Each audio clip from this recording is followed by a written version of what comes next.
Yes, and it is the Tyler Werner Show.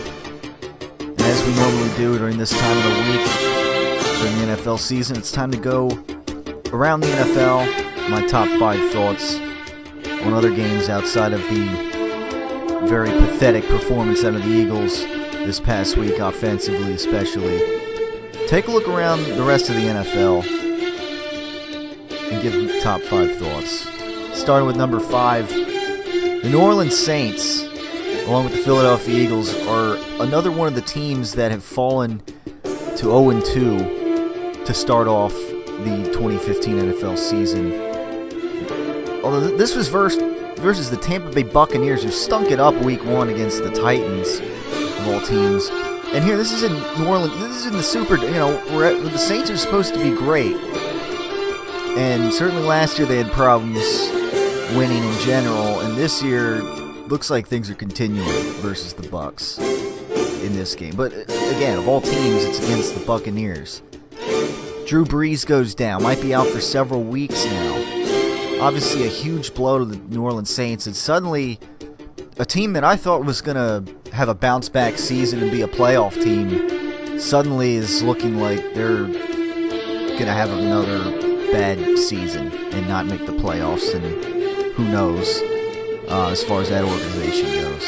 So, Saints, another one of those teams that have started 0-2. Now, how about number 4? The Raiders putting up 37 points and holding off the Baltimore Ravens, making Baltimore start off 0-2. And the Oakland Raiders, who started off 0-10 last year, it only took them till week 2 to win their first game this season. Who knows? Maybe a sign of better things to come for the Oakland Raiders. I don't know. And plus, against that Baltimore Ravens defense, they're supposed to be very good this season. Putting up those kinds of points against Baltimore, things aren't looking too good for Joe Flacco and the Baltimore Ravens. Not to mention they lost Terrell Suggs, of course, last week. So, if you're a Baltimore Ravens fan, you got to be concerned. Now, okay, number 3. We go over to the AFC East division. A couple teams that the Eagles are going to face later on in the season. The New England Patriots beating the Bills. Division rivals here. A lot of people are thinking the Bills had a triumphant week 1. But this is the New England Patriots here. The New England Patriots were out for revenge. And of course, Tom Brady with kind of a career day. To me, those balls are perfect. Yeah, whether people like it or not, those balls probably were perfect for Tom Brady. Throwing 59 times, 38 for 59, 466 yards and 3 touchdowns. Patriots put up 40 against, again, what's supposed to be a great Bills defense. And although the Bills, they were making a potential comeback in the fourth quarter, too little, too late. Patriots win this one 40-32. Good work out of the New England Patriots, and they remain at the top of the division along with the Jets, of course. Moving on to number 2, Aaron Rodgers and the Packers continue to be strong at home, and this was against the Seattle Seahawks. The Seahawks, another team now that has started off 0-2. Along with the Philadelphia Eagles. Although I still, this is a tough game, obviously, to win at Lambeau Field. Aaron Rodgers, his last 39 games, they were saying, he was 36-3. I guess now he's 37-3. So, the bottom line is who beats the Packers in their own building these days? That's the bottom line. 5 letters here. So, Rodgers just, having an incredible game here against the Seattle Seahawks defense. Getting them with the hard count every now and then. 25 for 33, 2 touchdowns. Still hasn't thrown an interception in however long it's been at Lambeau Field. Making plays with his legs, on his feet. Beating the Seahawks convincingly, 27-17. revenge situation here. Again, this was a huge game. I mean, these are two teams that many people, including myself, think maybe, thought, I don't know, will be in the AFC Championship or the NFC Championship game like they were last year. I gotta say, it looks very likely for the Packers or the Seahawks. They're 0-2. They gotta dig themselves out of a hole here. So now I think they can do it. I still think that they're gonna, in some way, shape, or form, make the playoffs.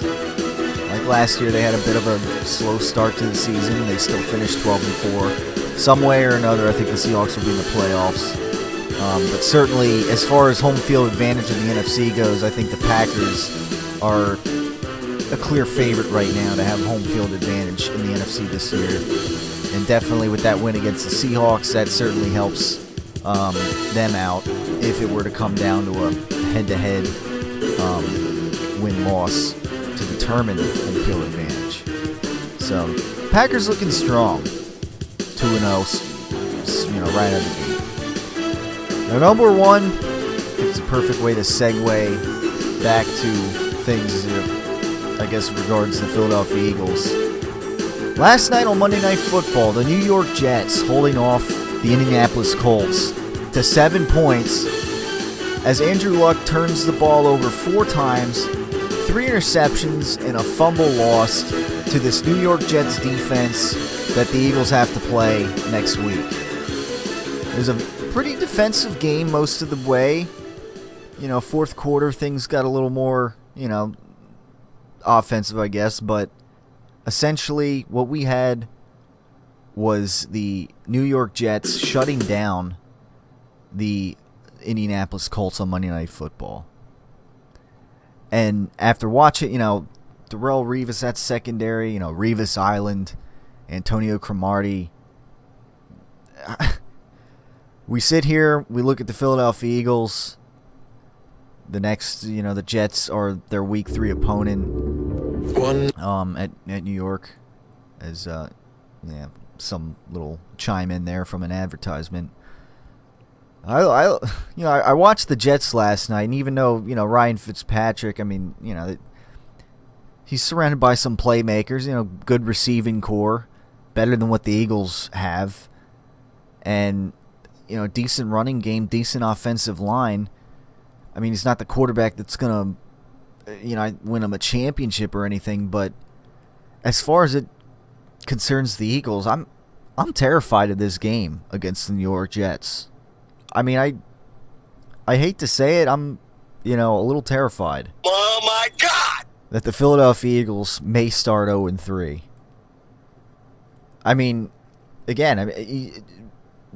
This was at Indianapolis. Andrew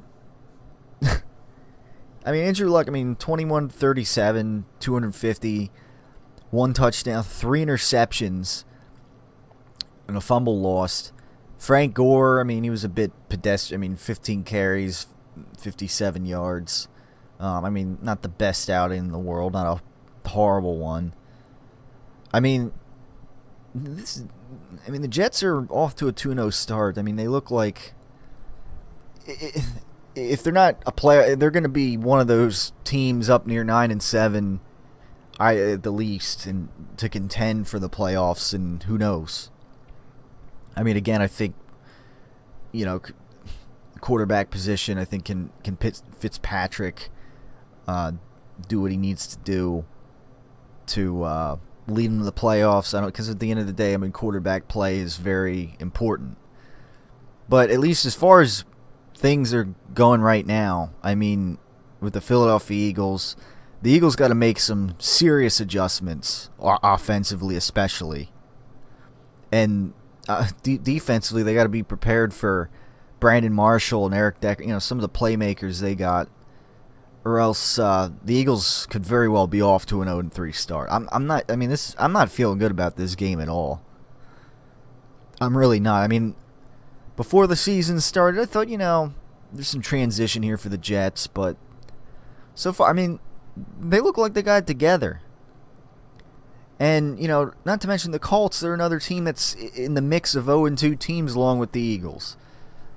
These are teams that you would expect are going to make the playoffs this season. The Seahawks, the Colts, the Eagles, the Ravens. Maybe I'm missing somebody else, but even the Saints. Maybe to a lesser extent. I thought they were going to be a playoff team. And the odds are, you start 0-2 in the last decade, there's like a 10% chance, historically, that you make the playoffs. That's not very good. I wouldn't, Price is Wrong situation there.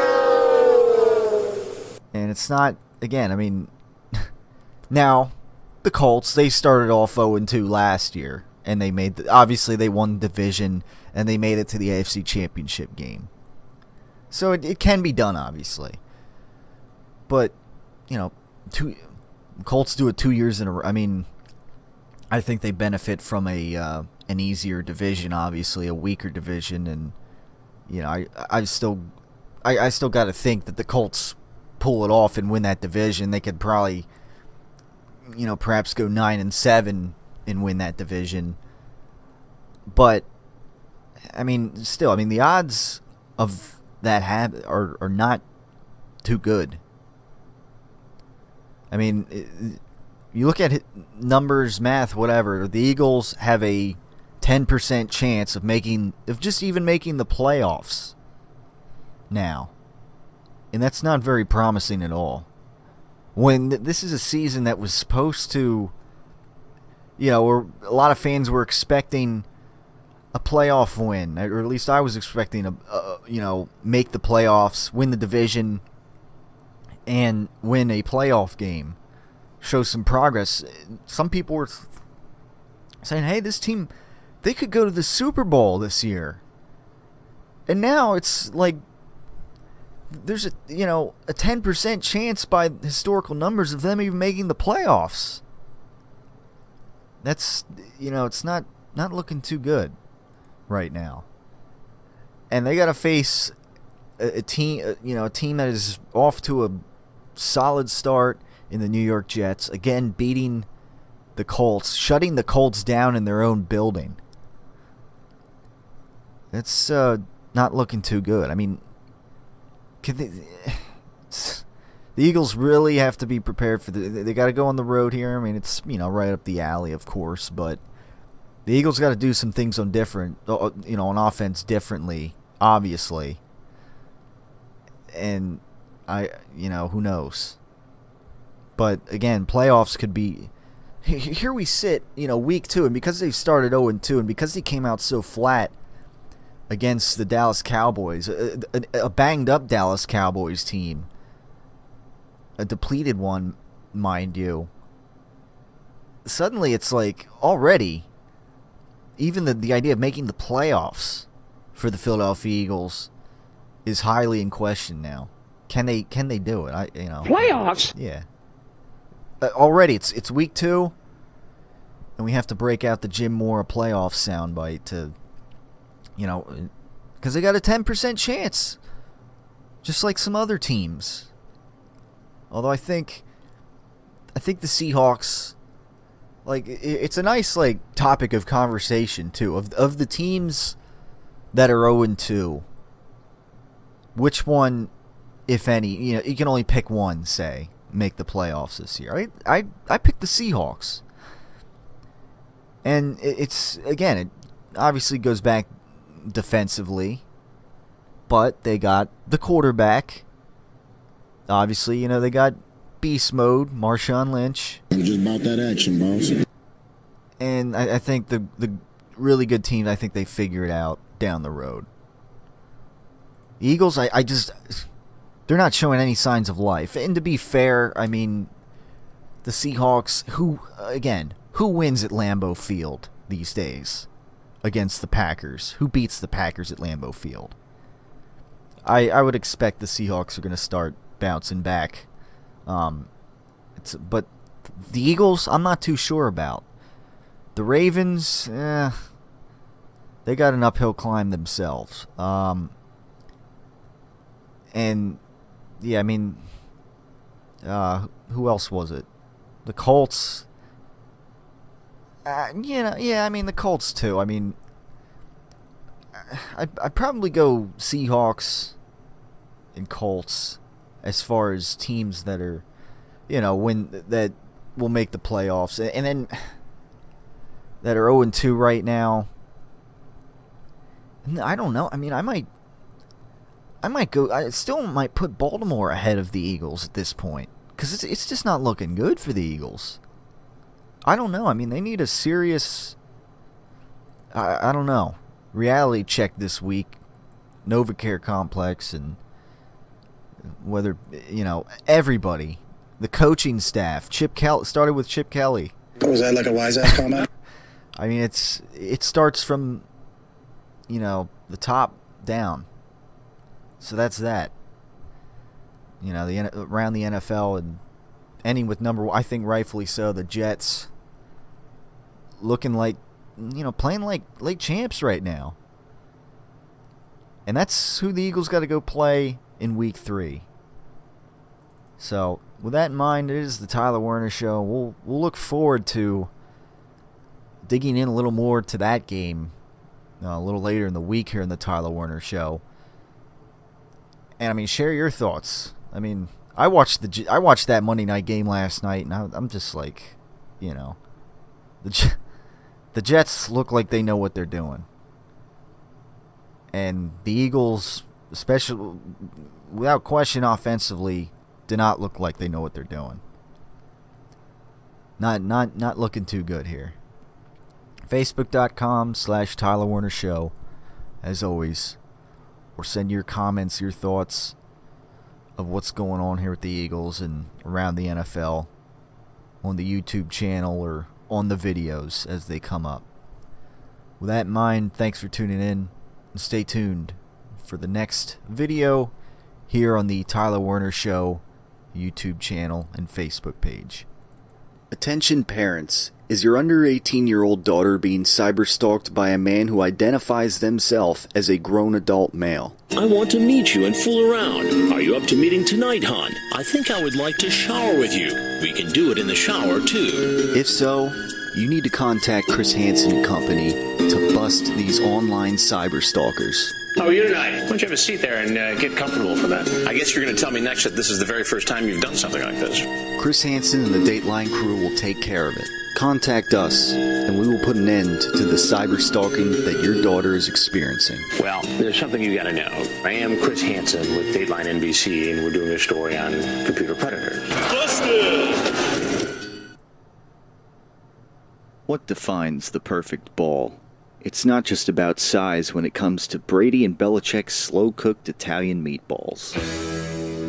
I've handled dozens of balls over the past week. We prepare our balls over time. The texture of the balls is very easy to identify. And that slow-cooked texture is one of the qualities that make Brady and Belichick's meatballs stand above the rest. But it's also Brady's unique rubbing process that only he has the authority to perform.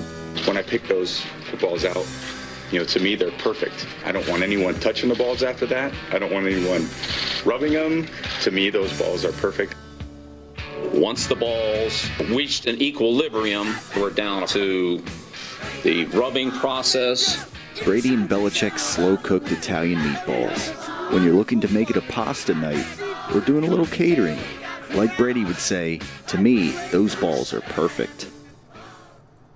We'll have some skirt steak, some brisket, little piece of that New York steak, a couple of them steak fingers, and a burger. You've known for a long time that you were going to have to get real about fat or stay real fat. It didn't get that way by accident or by some outsider's doing. Put some macaroni and cheese on there, too. Is there any chicken fried steak left? Your weight just keeps creeping up or maybe even shooting sky high. 3 slices of pecan pie and 2 cups of coffee. You have a decision to make. You know it, and so do I. Yes, all right. You need prescription diet pills or other diet aids to lose weight.